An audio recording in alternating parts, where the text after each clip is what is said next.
Hello दोस्तों, आप कैसे हैं? उम्मीद है कि अच्छे होंगे।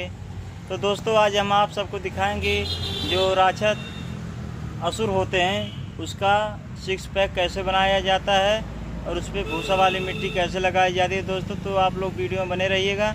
हम आप सबको भूसा वाली मिट्टी से सिक्स पैक कैसे बनाया जाता है तो आप सबको दिखाएंगे। तो आप हमारे चैनल पर नए हो तो चैनल को सब्सक्राइब करिए, बेल आइकन का बटन ज़रूर दबाएं क्योंकि हमारे वीडियो का सारा नोटिफिकेशन आप तक पहुंचता रहे। दोस्तों, तो चलिए आप लोग वीडियो में बने रहिए, हम दिखाएंगे कि राक्षस का सिक्स पैक कैसे बनता है। दोस्तों, तो चलिए आप लोग वीडियो में